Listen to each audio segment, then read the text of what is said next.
Chapter 1. The Letter in the Box. Chris lived alone in a small, quiet neighborhood in Southern California. His house was old but clean. The front porch had 2 chairs, but only one was used. Every morning, Chris made himself a cup of tea and sat in that chair, watching people walk by, though very few ever did. The street outside was almost always silent, and so was his life. At 68 years old, Chris's world had become small. The same meals, the same routine, the same silence. There was a time when this house was full of life. His wife, Sally, had a laugh that filled the rooms like sunshine. But she had passed away many years ago. Since then, the walls had become quiet. His daughter, Emily, once brought joy to this home too. But she had moved away, and something had happened between them, an argument that grew into distance, and that distance turned into silence. They hadn't spoken in nearly 10 years. Chris didn't even remember the reason anymore, only the feeling of emptiness that followed. One rainy afternoon, Chris found himself cleaning his bedroom closet. The rain tapped gently on the window, like soft fingers trying to wake an old memory. Inside the closet were books, some old jackets, and a few boxes he hadn't touched in decades. One box stood out. It was wooden, small, and had a name carved into the top: George Collins. His heart paused for a second. George had been his closest friend once. They had shared dreams, laughter, and long talks about the future. But life had moved too quickly, and so had George. Chris hadn't heard from him in years. Hands trembling slightly, Chris opened the box. Inside, wrapped in an old cloth, were 2 letters and a folded paper map. The first letter was in Chris's own handwriting. It was something he had once meant to send but never did. The second letter was from George. Chris unfolded it carefully. The ink was faded, but the words were clear. Chris, if you're reading this, I might not be around anymore. I always believed you would find this box one day. Do you remember our promise? We said we'd go on that road trip across the country, but we never did. Life happened, families, jobs, excuses. But I didn't forget. I still want that journey to happen. And there's one more thing. I need a favor. If you ever find her, tell her I'm sorry. Tears welled up in Chris's eyes. He sat on the edge of the bed for a long time, the letter in one hand, the map in the other. The paper was old, yellow at the edges, and 5 places were circled in red, each one marked with a small note. One said, "First snowfall in Utah." Another read, "Where we found that old record store." And one in the corner simply said, "Emily, last hope." Chris stared at that name. It brought back 2 different emotions. One was of George's lost love, someone he used to talk about long ago. The other was of his own daughter, Emily. 2 different Emilys, 2 different stories. But the name hit his heart in the same way. Outside, the rain had stopped. A golden light touched the streets as the sun began to set. Chris stood up slowly, folding the map with care. He placed the letter in his pocket and walked to the living room. A photograph of Sally hung above the fireplace. Her eyes still smiled at him. "I think it's time," he whispered. He went to the small garage behind the house. Dust covered everything. In the corner sat his old red car. It hadn't been driven in months, but when he turned the key, it started. It coughed, it roared, and then it purred like it remembered its purpose. Chris didn't take much. 2 shirts, 1 coat, the map, the letter, and an old photo of Sally. He looked around the house one last time. The couch, the clock, the table, everything looked the same, but nothing felt the same. When he stepped outside, the air felt different. The wind touched his face like it was saying, "You're not too late." Chris drove slowly through the city. Lights came on in windows. Children played in front yards. Life moved forward around him. He had no hotel booked, no destination for the night, and no GPS. Just a map drawn by memory and a heart ready to feel again. He didn't know who he would meet or what he would find. He only knew that something inside him had woken up. A part of him that once dreamed. A part that still believed there was something worth seeing, something worth doing, before life ends. Chapter 2. The Desert and the Stranger. The road felt endless. Chris drove slowly, watching the sun rise behind him and the dry California desert open in front of him. His car moved through long, empty highways, where only the wind and the sky kept him company. For hours, he said nothing, only listened to the soft sound of the engine and the crackle of an old radio that worked when it wanted to. He didn't mind the silence. It gave him time to think about George, about Sally, and about the Emily he hadn't spoken to in years. By late afternoon, Chris reached a small desert town. The name on the sign was Dusty Ridge, a place he had never visited, but it was circled on George's old map. He pulled into a gas station, which looked more like a forgotten memory than a working stop. The walls were cracked. The roof was rusted. But a man sat there on a plastic chair, reading a newspaper and drinking from a paper cup. Chris stepped out of the car and stretched. His back hurt from sitting so long. The man looked up and gave a short nod. "You lost?" the man asked. "Not yet," Chris replied, trying to smile. "Just passing through. Maybe looking for something I left behind." The man chuckled. "Aren't we all?" Chris walked inside the small shop. It smelled like dust and old oil. He picked up a bottle of water, paid in cash, and came back outside. The man was still sitting, watching the horizon. "What's the story here?" Chris asked. "Why did George mark this place?" The man looked surprised. "George Collins?" Chris froze. "You knew him?" The man stood slowly, putting down his cup.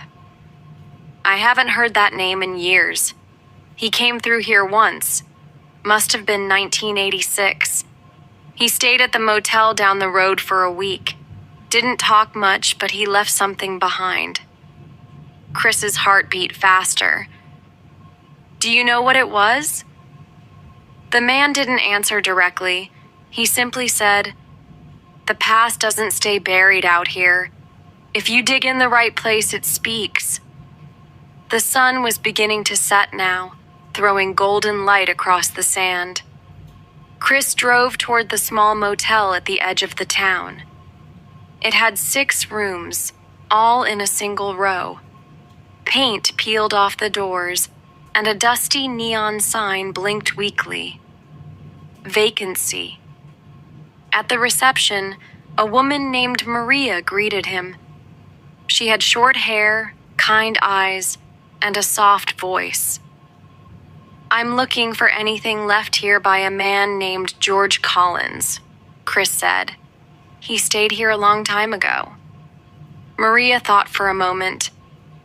"We keep a lost and found box in the office. No one ever checks it. Come." She led him to a back room. There was an old box filled with papers, keys, and forgotten items. Chris searched slowly. At the bottom, he found it, a brown envelope with GC written in faded ink. He opened it carefully. Inside was a photograph. 2 young men sitting on a car hood, laughing. It was him and George, maybe 45 years ago. With it was a note in George's handwriting. "I was here, alone. I thought about calling you, but I was afraid you moved on. If you ever find this, know that I never forgot. This place is where I realized I had to face the truth about Emily, about me. I couldn't fix the past, but maybe you can. The journey is yours now, Chris." Chris's eyes filled with tears. He had not expected this stop to give him so much. He took the envelope, thanked Maria, and sat outside on a wooden bench. The sky was purple now, stars slowly showing above the quiet desert. He wasn't alone in the town. Across the parking lot, a teenage boy sat on the curb holding a guitar. He looked about 17, lost in his own thoughts. Chris watched for a while, then walked over. "Mind if I sit?" Chris asked. The boy shrugged.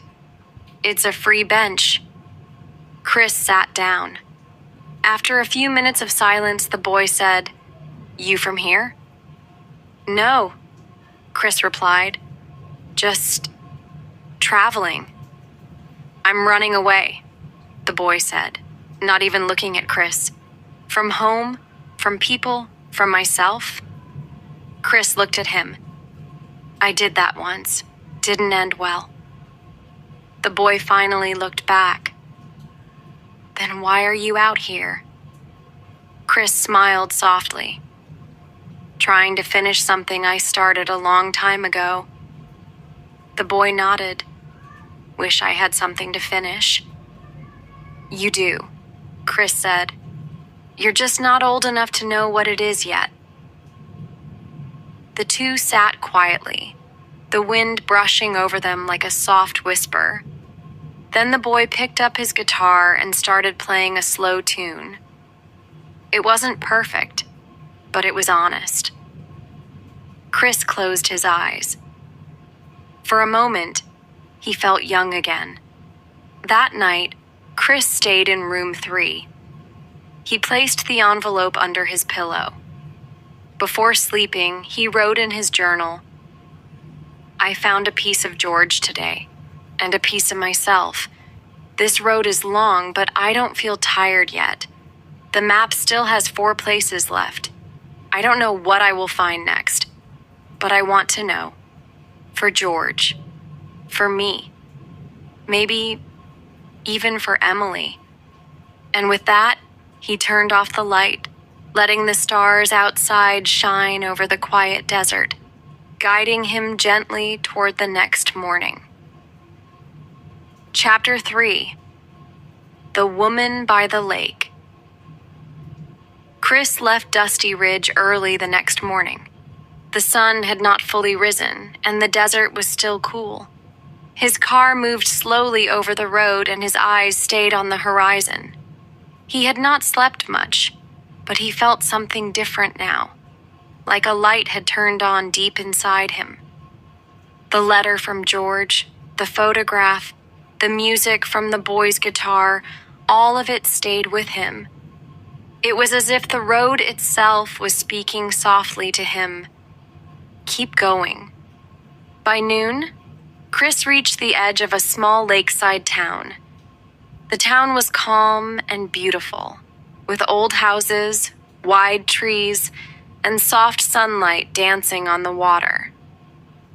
On George's map, This place was marked with just 2 words: Blue Mirror. Chris parked near the lake. The water was still, like glass, reflecting the sky and the trees around it. It looked like a mirror that showed the truth. He walked slowly along the edge of the lake. Children played with their dogs. A man read a newspaper under a tree. 2 women were painting on small easels, trying to capture the beauty of the scene in colors. But Chris's eyes stopped at one person. A woman sitting alone on a bench, looking out at the water. Her hair was silver, but her back was straight. She looked peaceful and a little lonely. Chris sat on the next bench, just a few feet away. He didn't speak. He just watched the water too. After a few minutes, the woman turned her head slightly and gave him a small smile. "Lovely day," she said. Chris nodded. "It is." There was silence again, but not the kind that makes people uncomfortable. It was a shared silence, like 2 old souls remembering something they had lost. "I come here often," she said. "My husband used to love this place. He passed away 4 years ago." Chris looked at her with quiet eyes. "I'm sorry." She smiled again, but her eyes were a little wet. "It's okay. Love doesn't die with people. It stays in the air in the places they touched." Chris nodded slowly. "I know what you mean. I lost my wife, too, many years ago." They sat like that for a long time. 2 strangers, connected by silence, sorrow, and something soft in the heart. Chris finally said, "I'm on a journey. I'm visiting places from a map drawn by my old friend. This lake was one of them." The woman turned her face toward him, curious. "What are you looking for?" Chris thought for a moment. "I don't know. Memories, maybe? Peace? Or just the feeling that I didn't leave things unfinished." The woman stood up gently. "There's a small bookstore just across that road," she said, pointing. "My husband and I used to go there. Maybe you'll find something there? Sometimes books remember things even when people forget." Chris thanked her. He didn't ask for her name. She didn't ask for his. But they both smiled, and in that smile there was no loneliness. He walked across the street. The bookstore was small, warm, and smelled like pages and time. A bell above the door rang as he stepped in. An old man behind the counter looked up from a book. "Need something specific?" the man asked. Chris hesitated. "Just looking." He walked between the shelves slowly. Most of the books were old. Some covers were torn. In a corner marked local authors, Chris stopped. One book had a name he knew, George Collins. His heart stopped for a second. He picked it up. It was thin, like a long letter. The title was When We Almost Loved. He opened the book. Inside the first page, in George's handwriting, was a note. "For Emily. I never said the words, so I wrote them instead." Chris stood still. He flipped through the pages. It was not a novel. It was a story. George's story. About 2 boys, 2 dreams, and a girl named Emily. It was about friendship, fear, love never spoken, and a journey that never happened. Chris bought the book and asked the man at the counter, "Do you remember this writer?" The man nodded. "He left 10 copies here many years ago. Said he didn't care if they sold. Just wanted them to rest in peace somewhere quiet." Chris walked out of the store, the book in his hand, and sat on the same bench by the lake. The woman was gone, but the water was still shining. He opened to the middle of the book and read a chapter out loud, to the lake, to the air, to anyone listening. Then he opened his journal and wrote, "George loved her, and she never knew. Or maybe she did and waited too long. Love is like water. It flows until we block it. And when we open our hearts again, it returns. Even in stillness, it reflects everything." Chris stayed until sunset. He didn't rush. He watched the colors change in the sky and touched the lake gently. He held the book close, like a message from another time. That night, in a small room above the bookstore, he wrote one more line before sleep. This journey is not about finding someone. It's about becoming someone before life ends. Chapter 4. The Man on the Mountain. Chris left the lakeside town early, the morning mist still resting gently over the road. The car moved slowly, climbing toward the mountains. On George's map, this stop had a small note. High Rock. Answers live here. Chris didn't know what that meant, but something about the name stayed in his mind. The road was narrow and quiet, with tall trees on both sides. The air was cooler, and the wind carried the scent of pine and wet earth.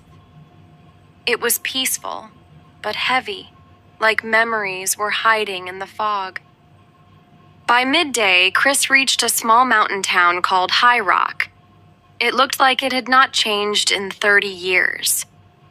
A single street ran through the middle, lined with wooden shops, a small cafe, and an old church bell that had stopped ringing.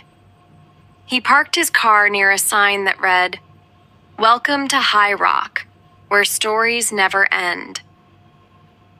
He stepped out, stretched his back, and looked around. The town felt quiet, but not empty. It felt like a place where time moved slowly, where people still waved to strangers and remembered your name even after years. Chris walked into a small cafe and ordered a cup of black coffee. The woman behind the counter, around 60, looked at him for a long moment. "You're not from here," she said gently. "No, just passing through," Chris replied. "Following a trail?" She smiled. "A memory trail?" Chris smiled back. "Something like that." She brought him the coffee and sat across the counter. "Lots of people pass through here chasing the past. Not everyone finds what they're looking for." Chris pulled out the folded map from his jacket. "Do you know anyone named George Collins? He might have been here many years ago." The woman's smile faded just a little. She looked at the map, then at Chris. "Yes," she said softly. "George came here often, stayed up at the mountain lodge, spoke very little, always carried an old photo in his coat pocket." Chris leaned in. "What photo?" She stood and walked into the back room. After a few minutes, she returned with an envelope. "He gave this to me once. Told me, if someone ever comes asking, give this to him." Chris opened it slowly. Inside was a photo, 3 people standing by a small wooden cabin. It was George, a young woman, and Chris himself, smiling, holding a guitar. His hands shook. He stared at it for a long time. "I forgot this day. Completely." The woman nodded. "He never did. The woman in that photo, her name was Sally." Chris's heart stopped for a second. "My Sally?" he whispered. She nodded. "Before she met you. They were close. But something happened. She left suddenly. Then she met you. George never spoke about it. But I could see the pain in his eyes whenever your name came up." Chris held the photo tight. A mix of shock, guilt, and confusion filled his chest. He loved her. The woman nodded again, and he let her go. He never blamed you, but he never told you either. Chris walked out of the cafe in silence. He walked for a long time through the trees until he reached a hilltop. The same place in the photo. The cabin was gone now, just a few stones left. But the wind still passed through the trees like whispers. He sat on a rock and opened his journal. "Today I found a truth I wasn't ready for. George loved Sally, and I never knew. But he chose friendship over feelings. He let me have a life with her. That's not weakness. That's love too." He wiped his eyes. "I didn't steal her," he whispered to the air. "You gave her to me, and I never said thank you." Just then, a voice came from behind. "You must be Chris." He turned around. A man, maybe in his late 50s, stood there. He wore a flannel shirt, jeans, and had kind eyes. "I'm George's brother. Name's David. I've been waiting to meet you." Chris stood up, still holding the photo. "Why didn't he tell me?" David walked beside him and sat on the next rock. "Because he knew your heart would break. He wanted peace, not pain." They sat quietly. Two old men, two long stories, one unfinished goodbye. David gave him one last letter. "George left this with me. Said only to give it when the time felt right." Chris opened the letter. "Dear Chris, if you're reading this, it means you came. Thank you. Sally loved you truly. I saw it in her eyes. She chose you. I never wanted to be between that. I only ask one thing now. Don't let regret steal your peace. Keep walking. There's more for you out there. Someone still waits. Her name is in the last town. Go. Before life ends, live it fully." Chris closed his eyes. The wind touched his face like a soft hand. He looked at David and said, "Thank you for waiting." David smiled.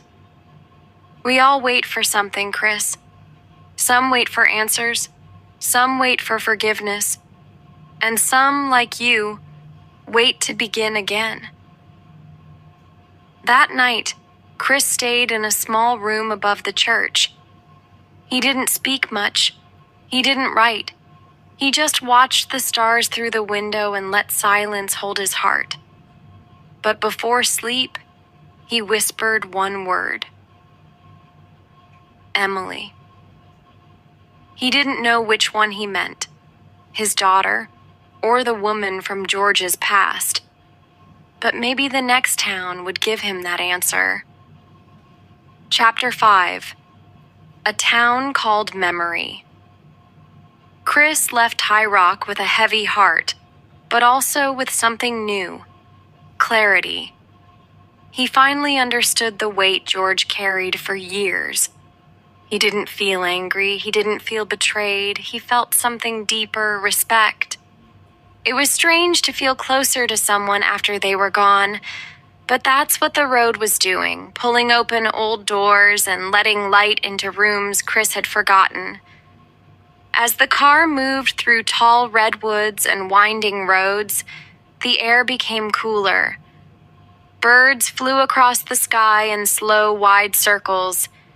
He passed through towns where children played in open yards and old couples sat quietly on porches, hand in hand.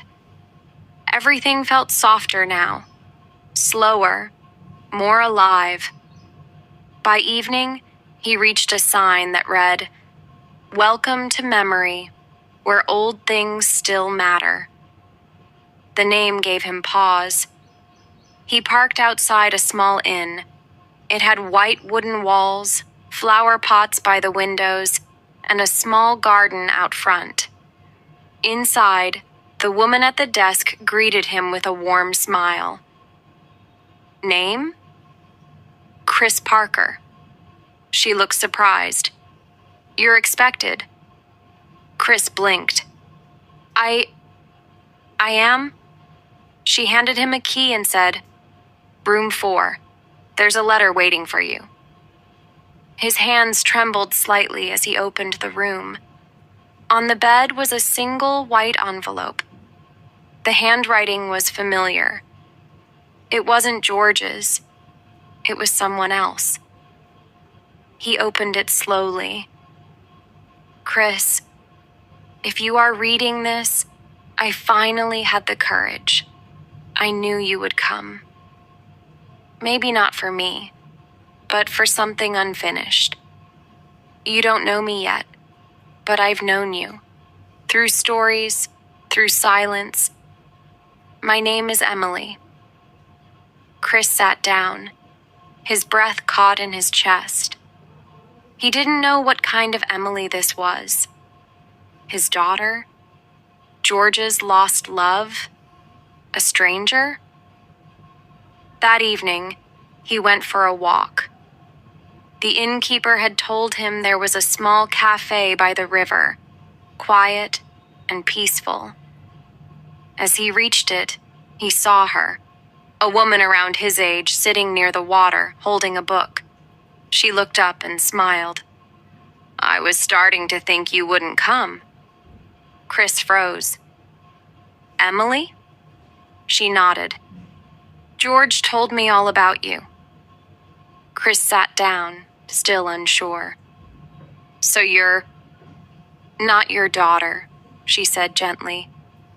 "George is Emily, the one he never said goodbye to." Chris's eyes filled with tears. "He asked me to find you." She smiled. "I know." They talked for hours. About George, about the choices we make, about how love isn't always about being together. It's sometimes about letting go. Emily had never married. She had lived a quiet life, working at a library, painting in the afternoons, and writing letters she never sent. Chris listened to her speak and felt something strange. Not romantic love, but understanding. The kind of connection that goes beyond time. Two people who had touched the same heart, now sitting face to face finding peace. Before leaving, Emily placed a small envelope in Chris's hand. "He wrote this for you. I was waiting for the right time." Chris opened it later that night. "Dear Chris, you found her. Thank you. Now I want you to stop searching for my story. Start living your own. You once had a daughter. Maybe you still do. Maybe it's time to turn the car around. Not for me, but for you. You have one more place left on the map. Go there. Not for memory, but for tomorrow." Chris didn't sleep that night. He stood at the window, watching the moonlight reflect off the river. He knew what he had to do now. It was time to go back, to the place he had avoided for 10 years, the place where his daughter Emily lived. Not George's Emily, his Emily. And maybe, just maybe, love still waited there. Not the love of a partner, but the love that forgives, the love that rebuilds. Chapter 6. The House with the Blue Gate. Chris drove for hours without a break. The road ahead was clear, but his heart was full of storm clouds. He had not seen his daughter in 10 years, and every mile brought back a different memory. The day she was born, her first steps, her high school graduation, the fight that changed everything. He could not even remember what the fight was about. Maybe it was about money. Maybe her decision to leave early. Maybe something he said that came out wrong. But over the years, the silence between them had grown louder than any words ever could. Now, he was going back, not to demand forgiveness, but to ask for a chance. One chance. The city looked different from how he remembered it. Taller buildings, more traffic, fewer trees. But when he entered the quiet neighborhood where Emily lived, something slowed down. The streets were lined with blooming plants, kids on bicycles, and people walking dogs. Life here seemed soft and ordinary, like a place where nothing loud ever happened. He parked the car 2 houses away and sat still for a long time. Across the road was a small white house with a blue gate. That was her house. He had seen a picture of it years ago when she had shared her new address in a short message. She had said, "If you ever want to write." But he never did. Chris stepped out of the car. His legs felt heavy, but his chest heavier. As he walked toward the gate, every step was a question. Would she even open the door? Would she shut it again? Did she even want to see him? But he knew he had to try, not for closure, for connection. He stood at the gate for a full minute before raising his hand to the bell. The chime was soft, and everything after it felt silent. The door opened slowly, and there she was, Emily. Older, stronger, her hair tied back, wearing a simple sweater. She looked at him for a long time, her face unreadable. Chris tried to speak but couldn't. His throat was dry. Finally, she said, "I didn't expect you." "I didn't expect me either," he replied. She crossed her arms. "What made you come?"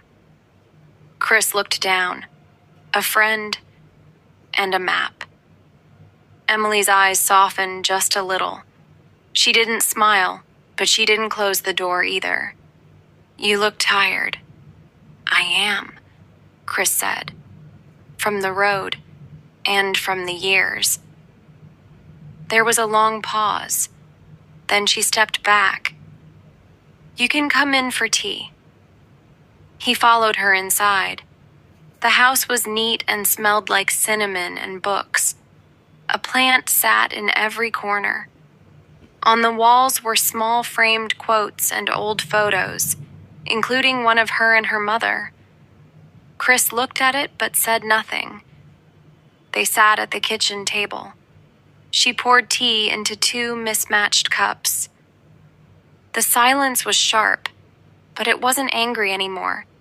It was just unfamiliar. "I never thought you'd come," Emily said after a while. "I didn't think you wanted me to. I didn't. For a long time.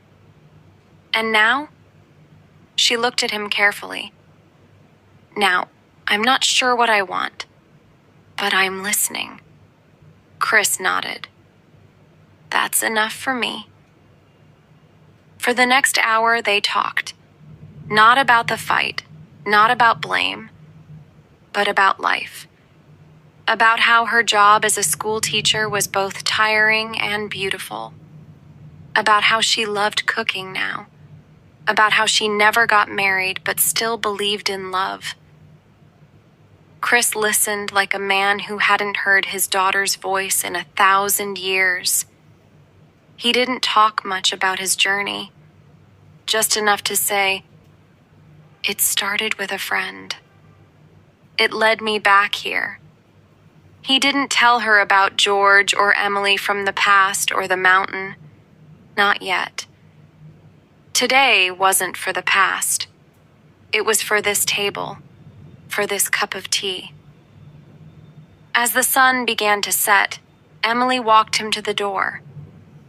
"I don't know if everything can be fixed," she said. Chris nodded. "Some things don't need fixing, just reopening." She didn't hug him. But she said, "You can come again for dinner, if you want." "I do."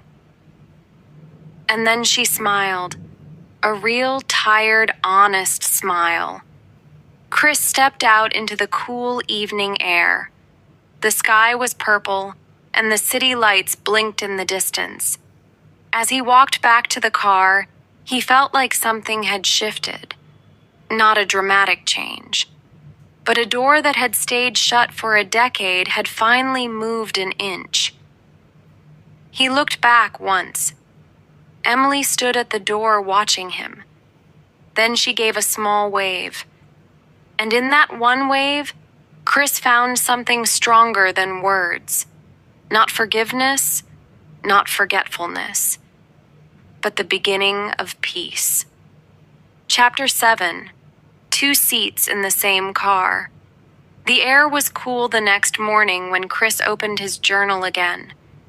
He sat in his car, parked just a street away from Emily's house, watching the quiet world wake up. People were out with their dogs. A few bicycles passed. The leaves whispered with the wind, and for the first time in a long time, Chris did not feel like a stranger in this world. He felt present. He felt seen. The conversation with Emily had not fixed years of silence, but it had opened a small door. And sometimes, one open door is all it takes for light to find its way in again. He looked down at the worn-out map George had left him. 4 places were now marked complete: Dusty Ridge, Blue Mirror Lake, High Rock, and Memory. But there was one last place on the list. A tiny town near the coastline, circled in blue ink. The note beside it read, "The place we never made it to." Chris didn't know what George meant by that, but he knew this last stop wasn't optional. It was waiting for him. Maybe this was where the map ended, but the real journey, the one inside, might just begin. Before starting the engine, Chris felt a tap on the window. He looked up and saw Emily standing there, her expression unsure but soft. "You're leaving?" she asked. Chris opened the door slowly. "I have one more stop." She hesitated for a moment. "Can I come?" Chris blinked, surprised. "Are you sure?" "I don't know, but I think I need to go too. Not for you, for me. I've spent years building walls. Maybe it's time I see what's on the other side." Chris smiled gently. "There's room for 2. Emily returned with a small bag. No questions asked, no conditions. Just a quiet step into her father's car, a space she had once refused even in her thoughts. The moment was simple but powerful. They were not a perfect father and daughter, but they were people trying. And trying, at their age, meant everything. The drive was long, but the silence between them was no longer painful. It was peaceful. They shared memories, light laughs, and moments that did not need words. Chris told her about the lake town, about the boy with the guitar, about the photo he found in the mountain. Emily listened like someone catching small pieces of a man she never truly knew. She told him about her students, about books she loved, and the quiet evenings she used to spend alone by the window. It wasn't dramatic, but it was real. And that reality was more valuable than any loud, sudden reunion. As they neared the coast, the landscape changed. Hills opened into wide views of the ocean, and the road ran close to cliffs where the wind smelled like salt and freedom. The town was called White Ridge, and it looked like it was carved out of a memory. Small houses, open windows, old boats on the shore, and people who didn't seem to care much about time. They checked into a small inn near the beach, and Chris asked the owner, "Do you know anyone named George Collins who once planned to visit here?" The man thought for a moment and then nodded. He made a booking years ago, but he never came. Chris's heart beat slowly. He never made it. The man smiled gently. Happens to many. They plan, but life pulls them elsewhere. This town gets more ghosts than guests. That evening, Chris and Emily walked on the beach. The sky was turning orange, and the waves moved gently, like they knew their rhythm was older than pain. Chris bent down and picked up a small stone, smooth and round. He looked at it for a while, then placed it in Emily's hand. "I didn't know what I was looking for," he said. "But I think this was it, to walk beside you." Emily didn't speak. She just held the stone tight. They found a bench near the lighthouse and sat down, facing the open sea. There, Chris finally spoke without holding anything back. He talked about Sally, her laugh, her death, and the years of quiet grief. He talked about George, his silent love, his sacrifice, and his final letter. He talked about the places he visited, not like stories, but like prayers, soft, broken, and true. Emily placed her head on his shoulder. "I used to think I didn't need a father. I taught myself to stop missing you. But it never worked." "I thought I lost the right to be your father," Chris replied. "But maybe being a father isn't about always being right. Maybe it's just about being there. Eventually." They stayed on that bench until the stars appeared. No one disturbed them. No one needed to. The sea had its own music, and for the first time in years, both of them were still, without noise, without fear. When they walked back to the inn, Chris paused by the door. "Tomorrow I'll leave." Emily turned. "And me?" Chris looked into her eyes.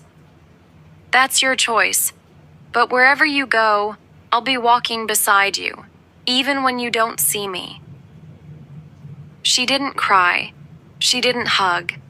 She simply nodded. And that nod held more love than any word ever could. That night, Chris sat alone on the porch outside his room. He didn't write. He didn't read.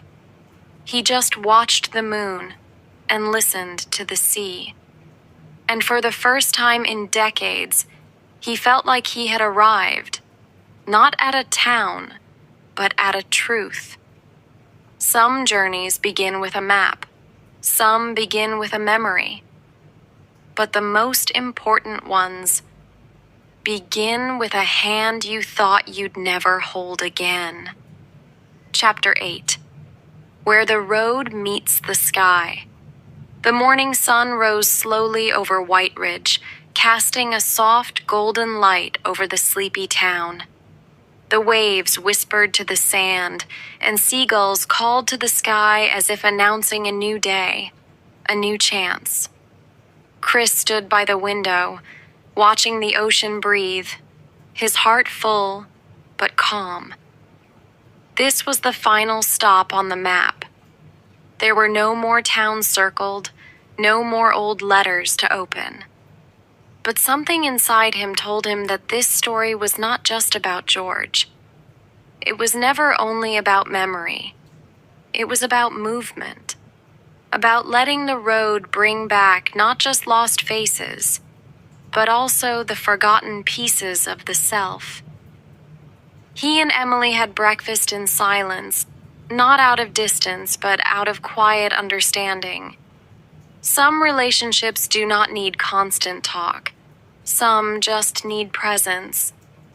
The kind where two hearts sit beside each other, carrying years of unspoken pain, but also the courage to move forward. After breakfast, they took a slow walk to the edge of the cliff behind the lighthouse. The view was wide and endless. The sky above and the sea below seemed to touch. It was the perfect place to finish something old and begin something new. Chris pulled out the map one last time. The lines were faded now, and the paper had grown soft from being folded so many times. He showed it to Emily. "This is where it ends," he said. Emily looked at the paper for a long time. "Maybe not where it ends," she said. "Maybe where it begins again." Chris smiled. "You always were better with words." They sat on a bench carved into the rock just above the crashing waves. Chris took out a small wooden box he had brought along, George's box. Inside were the old letters, the photo, and the book from the lake. Slowly, without a word, Chris placed everything on the bench, looked up at the sky, and closed his eyes. Then he did something unexpected. He stood up, walked to the cliff's edge, and one by one, let the items fly into the wind, not to forget them, but to return them. The photo fluttered like a soft goodbye. The letters danced like birds before falling into the sea. The book was placed under a rock near the bench, for someone else to find, someday. Emily didn't stop him. She watched silently, her eyes shining but dry.